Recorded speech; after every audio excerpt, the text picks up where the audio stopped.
Berserkers, the fearsome warriors of Viking lore, are often seen as bloodthirsty madmen, driven only by rage. But is that the full story?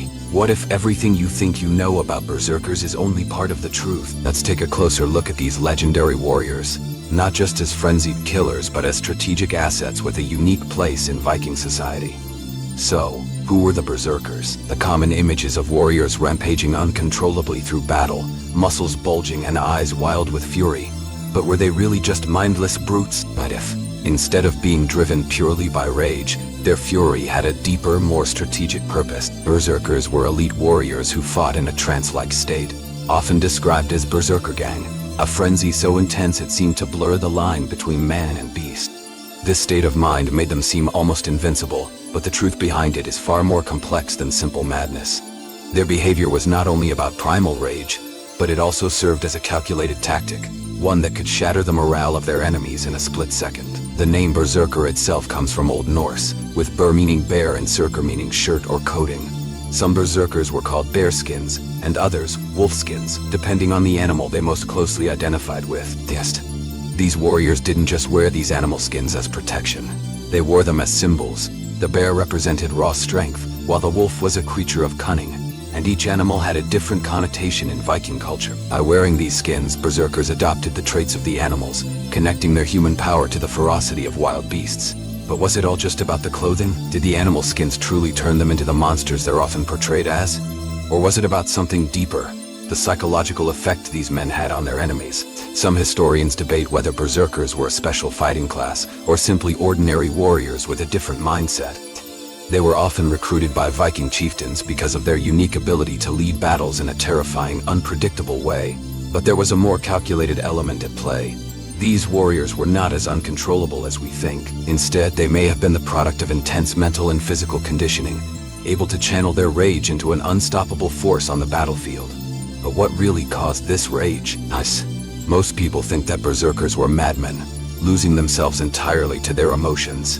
But what if that rage was carefully trained? The berserkers' trance-like state, the Berserker gang, may have been induced by intense rituals, chanting, and even physical preparation. Far from mindless violence, it might have been a carefully crafted weapon, one that gave these warriors an almost superhuman ability to fight without fear, without hesitation. This trance wasn't a random act of madness. It was a well-established part of their training.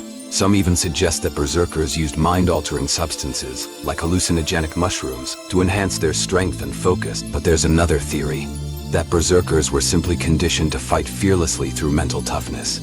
This would make their rage less about losing control and more about using strategic psychological warfare to overwhelm opponents. The berserkers' rage was part of a larger Viking strategy. They were used as shock troops, sent to the front lines to disrupt and break the spirit of their enemies before the main Viking forces moved in. They didn't fight in traditional military formations. They fought with speed, unpredictability, and terror, exactly what was needed to strike fear into the heart of the enemy. But here's the twist. What if their seemingly uncontrollable behavior was part of a larger plan to disorient and confuse their enemies before the real Viking force even engaged? But let's dig even deeper. Were berserkers truly unique in their battle tactics, or were there similar warrior classes around the world who fought in ways that were just as wild and unpredictable? Viking berserkers might have been legendary, but there are similar warrior traditions across different cultures that used similar tactics to gain an advantage in battle. Take, for example, the Spartans and samurai, two cultures known for their warrior ethos. These groups also used psychological tactics to manipulate their enemies, to create fear and confusion before the battle truly began.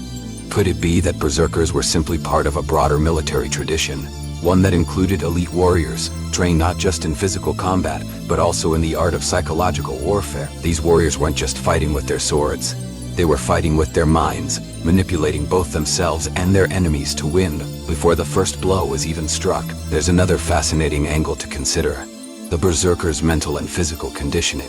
To become a berserker, it wasn't just about having a natural rage. These warriors underwent rigorous training, honing their bodies and minds to endure long battles and harsh conditions. They didn't just train in weapons, they also trained in hand-to-hand combat and extreme endurance, preparing for the kinds of brutal, long-lasting fights that were common in Viking warfare. This mental toughness was a key element of their success. They were trained not only to be physically strong, but to overcome fear, pain, and exhaustion. But did this conditioning truly transform them into the nearly invincible warriors they're made out to be? Or did it simply make them better at doing what they did best, breaking enemy morale and leading the charge? And what about their connection to religion and mythology? The Vikings were deeply influenced by their gods, and berserkers often saw themselves as embodying the raw power of those gods. Odin, the chief god of the Vikings, was often associated with war, madness, and the ability to channel overwhelming power. As many berserkers may have believed they were chosen by Odin to fight in this state of controlled rage, interpreting their violent behavior as a divine blessing rather than a sign of madness. Could this belief in divine power explain why they fought with such ferocity?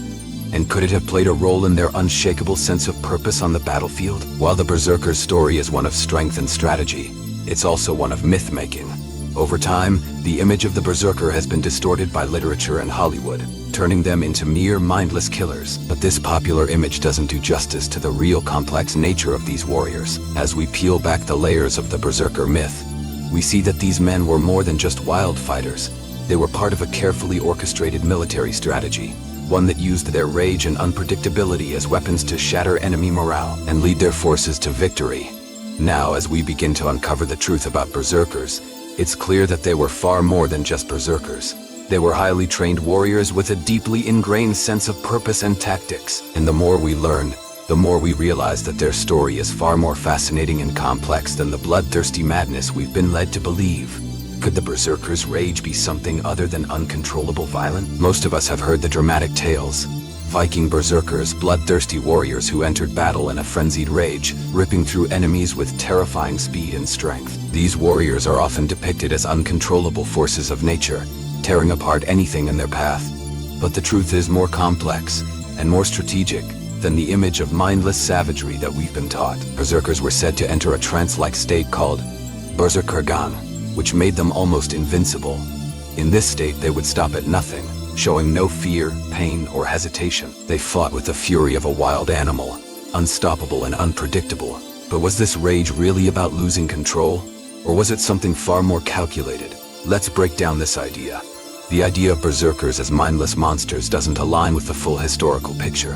While many of the old sagas describe their wild rage, they often omit the careful training, rituals, and tactics that were involved in their behavior. It's time we reconsider the idea that berserkers were simply driven by uncontrollable violence.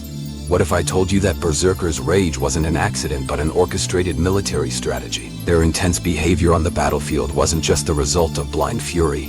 In fact, some historians argue that berserkers used a highly developed form of psychological warfare that made them incredibly effective. They weren't madmen. They were trained to become fierce warriors capable of striking fear into their enemies. Could this rage have been part of a grand strategy designed to break down enemy morale before the main forces even arrived? Before we dive deeper into this, let's explore how berserkers reached this trance-like state. One of the most fascinating aspects of the berserkers is their berserker gang, the state of wild rage they supposedly entered before battle. This wasn't just about being angry. Berserkers went into a kind of altered state of mind. Some believe this trance made them invincible, impervious to pain, and immune to fear. But how did they achieve this? This state wasn't the result of random emotions or a loss of control. It was induced, often through mental and physical preparation. Picture this. The berserkers would engage in intense rituals before battle, chanting, drumming, dancing, and perhaps even using certain substances to alter their state of mind. The idea behind these rituals was to push them beyond normal human limits, tapping into a deep, primal part of their psyche that allowed them to fight like beasts. While some believe berserkers used mind-altering substances, like hallucinogenic mushrooms, to enter this trance, there is evidence suggesting it wasn't just about substances. They could have trained themselves to harness intense mental focus, blocking out fear and pain. What if their rage was actually a kind of hyper-focus, a state of pure mental and physical preparation designed to make them lethal on the battlefield? Here's a fascinating fact. Berserkers may have also used these rituals as a way to align themselves with their Norse gods. The connection between berserkers and the divine plays a crucial role in understanding their battle tactics. The gods, particularly Odin, were associated with both war and madness, two elements that perfectly align with the berserkers' behavior. Some berserkers believed they were chosen by Odin himself, granted the power to fight with divine fury. This spiritual element could have helped them control the rage that they were channeling, turning it into a weapon rather than a liability. Now let's take a step back. What does all of this mean for our understanding of berserkers? It means that their fury wasn't just an uncontrollable outburst of violence. It was a controlled tactical element designed to break their enemies before the main battle even started. Berserkers understood fear, and they used it to their advantage. The idea of berserkers as purely mad or uncontrollable warriors is a misconception. They were trained, both physically and mentally, to induce this wild, ferocious state. This state gave them an edge in battle, allowing them to fight with a level of aggression that struck fear into their enemies. But their rage wasn't random, it was part of a larger strategy. It's a military tactic, not madness. Here's where it gets even more interesting.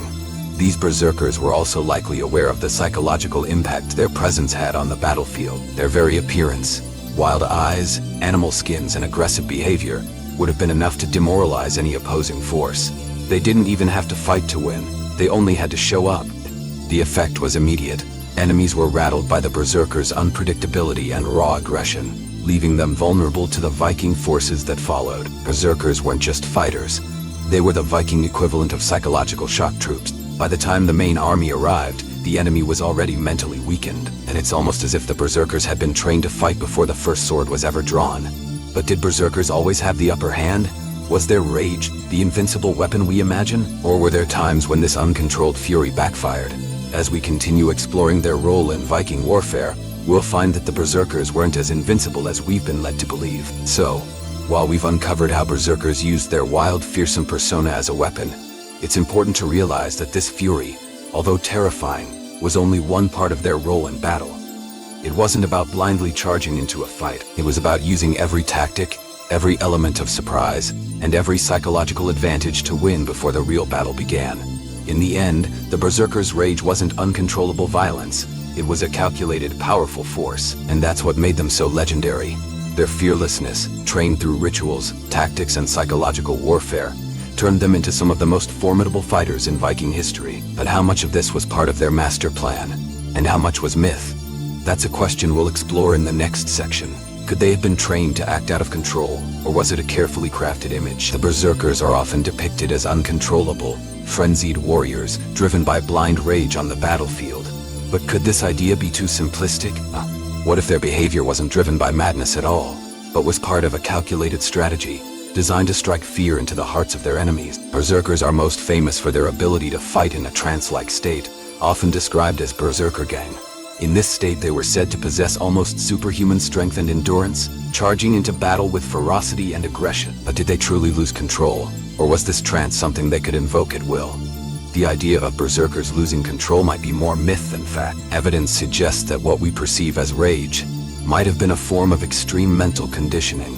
Some modern psychologists compare the berserkers' trance to the psychological training used in today's special forces. In essence, the berserkers may have been able to enter a heightened mental state through deliberate preparation, like modern warriors using meditation or mental imagery to prepare for battle. So, was this rage truly uncontrollable? Not according to all historical sources. While the sagas describe berserkers fighting with wild fury, other accounts show them as more disciplined and focused. Some even suggest that berserkers were highly trained warriors, who used their ability to trigger this rage as a weapon, a tactical move designed to create chaos and break the enemy's morale before the real battle began. The rituals that berserkers engaged in before battle provide more clues. It's well documented that they often used chanting, drumming, and dancing as part of their preparation. These rituals helped them get into the right mindset for battle, building up the aggression and adrenaline needed to perform at their peak. Some scholars believe that this kind of extreme mental conditioning was akin to modern combat training, where soldiers are pushed to their limits and taught to operate in high-stress environments. But this raises a fascinating question. What if berserkers weren't simply losing control in battle, but were consciously using their behavior as a psychological tactic? Imagine this. By appearing uncontrollable, berserkers could instill fear in their enemies before the first blow was even struck. Fear can be just as powerful as physical strength in warfare, and berserkers understood this. Their appearance, their wild behavior, their ritualistic chanting, all of these things were designed to disorient and intimidate their foes. In a world where psychological warfare was as important as physical prowess, the berserkers' rage was a carefully crafted weapon. Now, here's the twist. While berserkers were seen as wild and uncontrollable, they were often placed under the command of leaders who had to find ways to manage their chaotic tendencies. Viking chieftains respected berserkers for their strength, But they also knew that an unchecked berserker could become a liability. So how did Viking leaders control these wild warriors? How did they harness the berserkers' power without letting them become a danger to their own forces? The answer lies in the relationship between berserkers and their commanders. Despite their reputation for wildness, berserkers were often paired with more disciplined soldiers. These warriors could help rein in the berserkers' behavior when necessary, ensuring that the berserkers' ferocity was directed at the enemy, not their own rank. In some cases, leaders would even use substances like alcohol to help calm berserkers before or after battle. These substances didn't create the rage. They were used to help berserkers relax once they had completed their role in battle. It's fascinating to think that what we often view as a sign of wildness and madness might actually have been part of a much more controlled, strategic plan. Here's a strange fact. Berserkers might not have been as uncontrollable as we think, but they were likely trained in psychological techniques that are still used today. Modern special forces, for example, use extreme training to prepare soldiers for the chaos of battle, helping them maintain focus while under intense stress. In some ways, the berserkers' training was an ancient precursor to the mental conditioning that elite soldiers undergo today. But this is where it gets even more interesting. Could it be that the berserkers' wild behavior was a form of psychological warfare that went beyond just breaking the enemy's morale? What if the berserkers' ability to provoke fear and confusion was key to Viking warfare strategy? By appearing completely out of control, berserkers may have been the ultimate disruptors, shattering the enemy's confidence before the rest of the Viking forces even engaged. It's easy to see why the berserkers' reputation has survived for centuries, but the truth behind their rage is more complicated than simply attributing it to madness. What many consider to be berserkers' lack of control might have been, in fact, a calculated and strategic move designed to make them one of the most effective weapons in Viking warfare. Are berserkers the Vikings' secret weapon? Or were they dangerous and unpredictable even for their own leaders? The berserkers were some of the most feared warriors of the Viking Age. Their ferocity in battle was legendary, but this also made them a double-edged sword. Viking chieftains valued them for their ability to wreak havoc on the battlefield, but at the same time, they could be a danger to their own side due to their uncontrollable behavior. So, were berserkers simply a tool for their leaders, or were they a more complex force with a mind of their own? The role of berserkers in Viking society was as much about strategy as it was about strength. They were often employed as shock troops, leading the charge in raids, using their wild, ferocious behavior to unsettle and demoralize enemies. But while berserkers were respected for their battle prowess, their unpredictability posed a challenge for Viking leaders. Their loyalty was always questioned. Our memories about fear. But sometimes that fearlessness led them to disregard orders, making them difficult to control. This problem wasn't just hypothetical. The historical record is filled with stories of berserkers acting independently of their commanders. In some cases, berserkers would charge into battle without waiting for their leader's signal, creating chaos and confusion. This behavior could be a liability if it disrupted the overall strategy of a raid or battle. And it wasn't just the enemy that needed to be feared.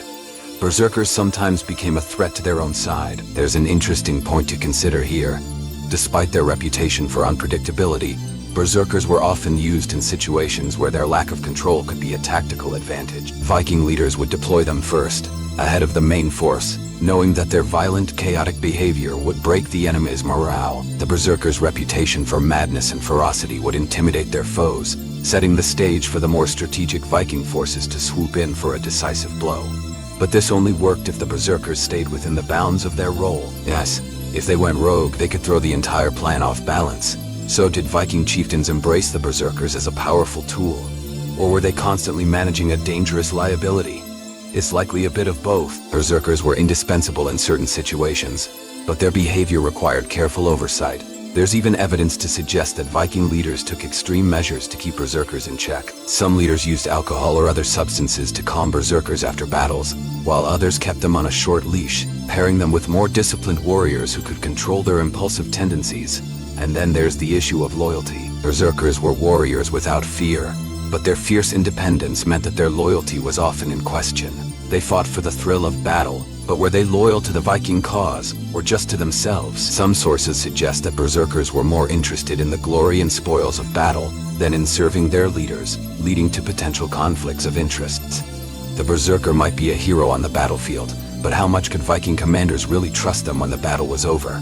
But this raises a larger question, right? Were they more than just warriors, or did they serve a symbolic purpose as well? The berserker's role in Viking society wasn't just about physical prowess. It was about their status as warrior elites. They were seen as possessing divine power, connected to the gods through their wild and untamed nature. This connection to the gods gave them an almost supernatural aura. To be a berserker was to be part of an ancient warrior tradition that linked the Vikings to the divine. And in that sense, berserkers weren't just warriors, they were symbols of Viking strength, courage, and divine favor. But the problem with this status was that it sometimes led berserkers to believe they were invincible.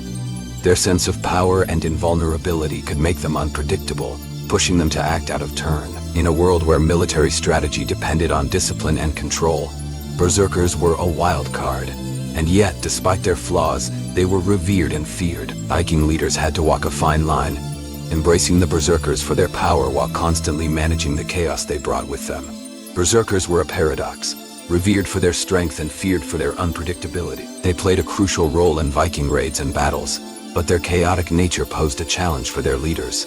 Their loyalty was often questioned, and their behavior had to be carefully controlled to avoid disrupting the larger strategy. So, while berserkers were undeniably powerful warriors, their place in Viking society was always a delicate balancing act. In the next section, we'll dive deeper into the impact of berserkers on Viking warfare, and examine how their chaotic tactics contributed to Viking success.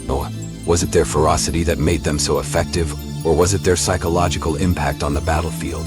Berserkers were often used as shock troops, sent into battle first to disrupt enemy lines. Imagine a Viking warrior charging into battle, his muscles tensed, his eyes wild, his senses heightened. But this wasn't just a random outburst of anger, it was strategic. Berserkers were carefully deployed by Viking leaders as the tip of the spear. The idea was to use their raw, uncontrollable energy to create chaos, break enemy lines, and leave the opposition too disoriented to mount a defense. They were sent in first, knowing that their very presence could demoralize and scatter the enemy. The fear of what they could do was often enough to make their enemies falter. But this wasn't a strategy born out of madness. It was part of a carefully thought-out military tactic. They understood their role as the vanguard, using their shock value to set the stage for the main Viking forces. Their terrifying appearance and behavior were designed to strike fear into the hearts of their enemies, and it worked. Imagine facing a berserker in battle, eyes blazing, the wild howls echoing in your ears. It wasn't just a warrior you were facing, it was a force of nature. But was that all there was? Were berserkers simply there to terrify? Or did their wild behavior contribute to more than just the psychological warfare? What if berserkers didn't just disrupt the enemy's mental state, but also had a tangible impact on the way Viking forces fought? Berserkers didn't adhere to the same tactics as regular Viking soldiers. They didn't fight in traditional formations or use weapons the same way. Instead, they relied on unpredictability, speed, and ferocity. They were not just part of the attack, they were the attack. It was their job to make a statement, to charge in, and to wreak havoc. Their chaotic tactics were revolutionary in that they forced the enemy to react, often in a way that created openings for the rest of the Viking forces to exploit. But the question remains, did berserkers truly have the upper hand in Viking warfare, or was their role simply overhyped?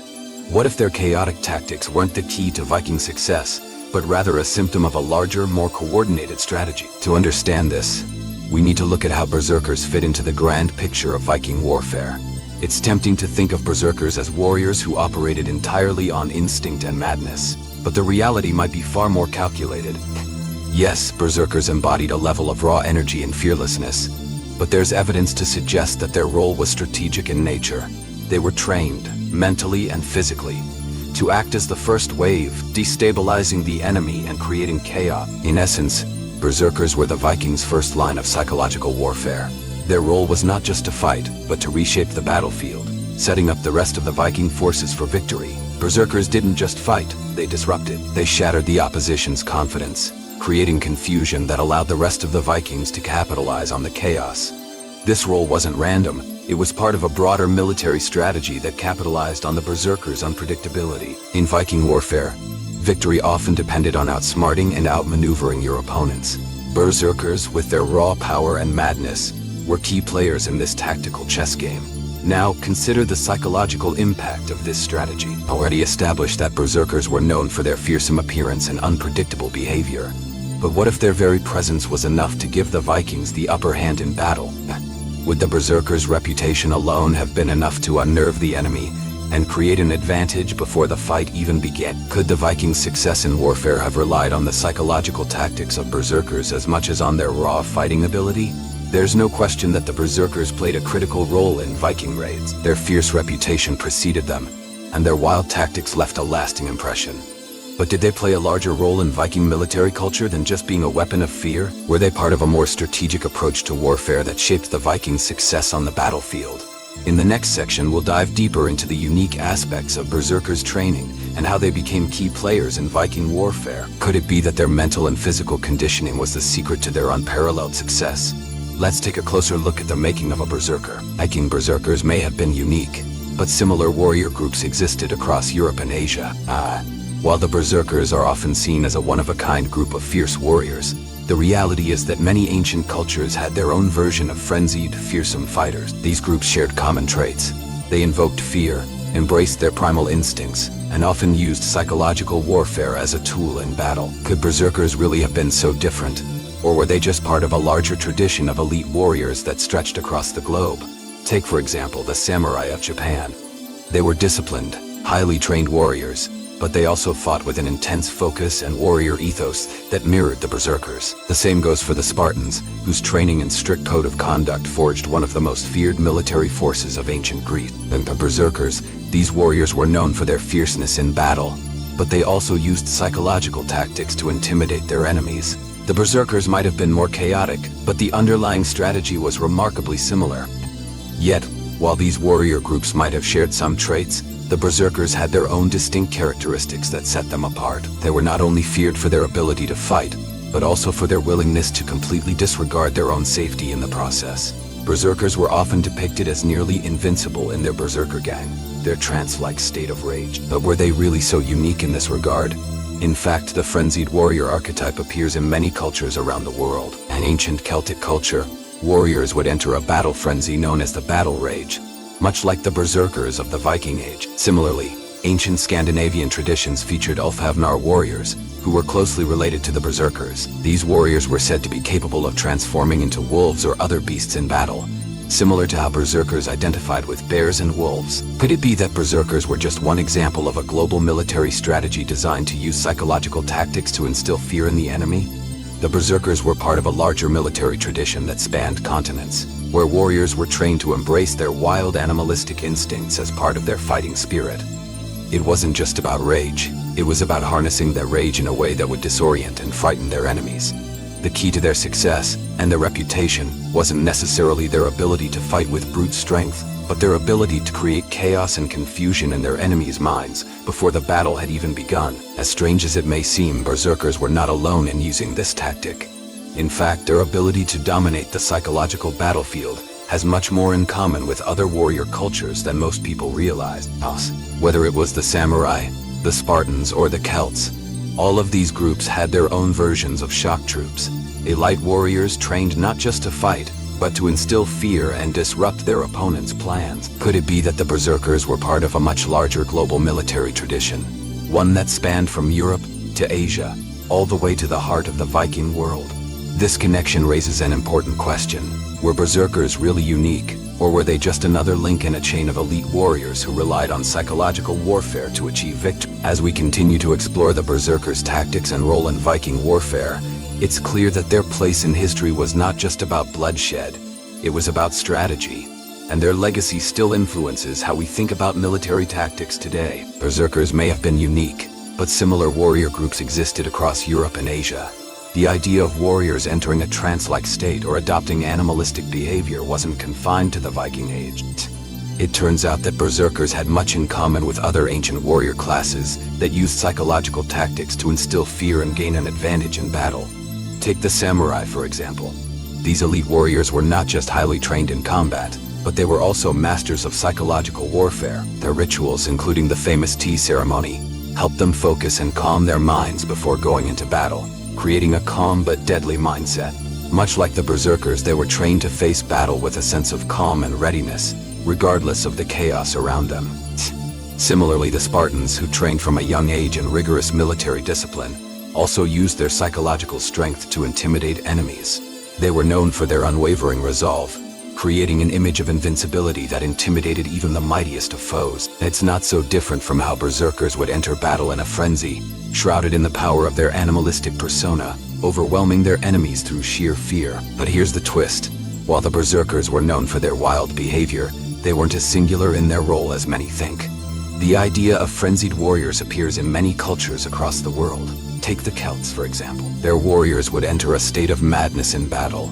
Similar to the berserkers' berserker gang, they would chant, make terrifying sounds, and engage in fierce combat with a focus on disrupting the psychological state of their enemies. This behavior was likely part of a much larger tradition shared by various ancient cultures, where warriors were conditioned to fight not just with skill but with the raw, untamed energy of their animal counterparts. Does this mean that Viking berserkers were just one example of a broader global tradition of elite warriors? Were they merely another link in the chain of these psychological warriors, all trained to use fear as their most powerful weapon? Their reliance on psychological warfare, not just physical combat, seems to be a common thread running through these warrior cultures. While we often picture berserkers as one-of-a-kind fighters, the reality is far more complicated. They were just another example of a strategic military force that understood the power of fear and intimidation in battle. In a way, they were not so different from the warriors of ancient Greece, Japan, or even Celtic Britain, all of whom understood that a warrior's mind, when properly honed, could be as deadly as any blade. As we move forward, we'll uncover even more layers to this story, examining just how these berserkers fit into Viking warfare and their impact on Viking society at large. Were they truly a tactical genius, or were they simply the product of their times? Stay with us as we reveal more about the true nature of these fearsome warriors. Berserkers were more than just fierce fighters. They were integral to Viking warfare and society. Yet what made them stand out wasn't just their strength, but their unique training and conditioning. Most people envision berserkers as warriors consumed by uncontrollable rage, charging into battle with no control. But the reality is far more nuanced and strategic. The idea that berserkers could enter a berserker gang, a trance-like state where they appeared unstoppable, was not just the result of raw emotion. This mental and physical transformation might have been honed through years of grueling training and conditioning, far beyond what most warriors could endure. Unlike the more conventional soldiers of the time, berserkers were specifically trained to operate without hesitation, to embrace an almost primal form of combat, and to lead the charge in battle. But was this frenzy truly out of control, or was it a strategic move designed to create terror and confusion among their enemies? While some historians have argued that berserkers simply lost themselves to madness, others believe that their behavior was carefully crafted. Some modern psychologists suggest that the berserkers' rage could have been induced through psychological conditioning, much like the techniques used by special forces today. In essence, berserkers were warriors who could tap into a state of fearlessness, a tactic that overwhelmed their enemies before the real battle even began. The berserkers were known to wear animal pelts, adopting the skins of bears or wolves. But these skins weren't just for protection. They symbolized the connection between the berserker and the wild. The bear was seen as a symbol of brute strength, while the wolf represented intelligence and strategy. Berserkers might have chosen their skins based on their desired qualities, embodying the very essence of the creatures they wore. It wasn't just about intimidation. It was about harnessing the power of these animals to enhance their warrior mentality. What truly set berserkers apart from other Viking warriors was their deep connection to mythology and religion. Norse mythology is filled with gods and heroes who exhibited animalistic behaviors. Odin himself was often depicted as a god of war and madness. Berserkers likely saw themselves as embodying these traits, channeling the power of the gods to fight without fear, to fight with purpose. This connection to mythology was more than just spiritual. It could have been a driving force behind their relentless aggression on the battlefield. Berserkers might have believed they were chosen by the gods to fight in a state of divine fury, interpreting their rage as a gift rather than a curse. This belief gave them the confidence to engage in battle without hesitation, embodying the power of myth to fuel their physical and psychological endurance. The berserkers weren't just feared warriors. They were a psychological weapon used by Viking leaders to instill fear and disruption in their enemies. While Viking chieftains may have revered them for their strength, they also had to find ways to control them. Berserkers were unpredictable, and their behavior could be both an asset and a liability. Their loyalty was often questioned, and their ability to follow orders in a traditional sense was often compromised by their overwhelming need to engage in chaotic combat. This tension between their usefulness and their unpredictability created a unique dynamic in Viking military strategies. They were often used as shock troops, leading the charge and breaking enemy lines. Their presence on the battlefield was enough to cause panic, and their primal tactics threw traditional military formations into disarray. They were the spearhead of Viking raids, striking fear into anyone who faced them. What made Berserkers so effective, however, wasn't just their physical prowess. Their mental conditioning allowed them to endure the most grueling combat. They were subjected to intense training that focused on endurance, hand-to-hand combat, and psychological resilience. Unlike other soldiers, Berserkers were trained not just to fight, but to fight in a state of heightened aggression, to endure pain and fatigue without faltering. This relentless preparation is what enabled them to survive some of the most brutal Viking campaigns. But as we delve deeper into the Viking Berserkers, we start to realize that they weren't isolated figures. The Berserkers were just one part of a larger tradition of psychological warriors who existed across the world. From the Spartan warriors in Greece to the samurai in Japan, these elite fighting forces shared common traits: intense training, psychological conditioning, and the ability to instill fear in their enemies. Berserkers were just one example of this broader military strategy that used psychological warfare as much as physical strength. The Berserkers were not alone in their tactics. Similar warrior groups, like the samurai and the Spartans, used fear and intimidation to dominate the battlefield. Just like Berserkers, these warriors were trained to overcome fear and embrace a mindset of total commitment. The Berserkers' unique contribution was their ability to channel this intense aggression into a focused and terrifying assault, leaving their enemies with no time to prepare. In the grand scheme of Viking warfare, Berserkers weren't merely savage warriors. They were tacticians, able to disrupt the battlefield and create opportunities for the rest of the Viking forces to strike. Their ability to induce fear and chaos was a strategic move, ensuring that the Vikings had the upper hand before the battle even began. Their lasting impact on military culture is still felt today, with modern special forces and elite units often employing psychological tactics and mental conditioning. The Berserkers may have been the first to harness this power, setting the stage for future generations of warriors who would use fear as a weapon of war. In the end, the Berserkers were not just about their wild behavior or their fearsome reputation. They were a carefully honed tool in the Viking military arsenal, a group of warriors who were able to combine mental conditioning with raw physical power to create an unstoppable force. Their legacy, far from being just one of chaos, was one of calculated aggression, fear, and strategy. This duality, between the primal and the strategic, is what made the Berserkers so legendary and why their story continues to captivate us today. The Berserker legend continues to captivate our imaginations, but many of us have only been exposed to a distorted version of their true story. While the modern media often portrays them as mindless, bloodthirsty warriors, the real story of these Viking warriors is much more complex and fascinating. What you've heard about Viking Berserkers might not be true, and today we are going to dive deep into their real legacy. What if the Berserkers' violent rampages weren't just born out of madness but were a carefully crafted military tactic? Strap in for a shocking revelation about what made these warriors so legendary.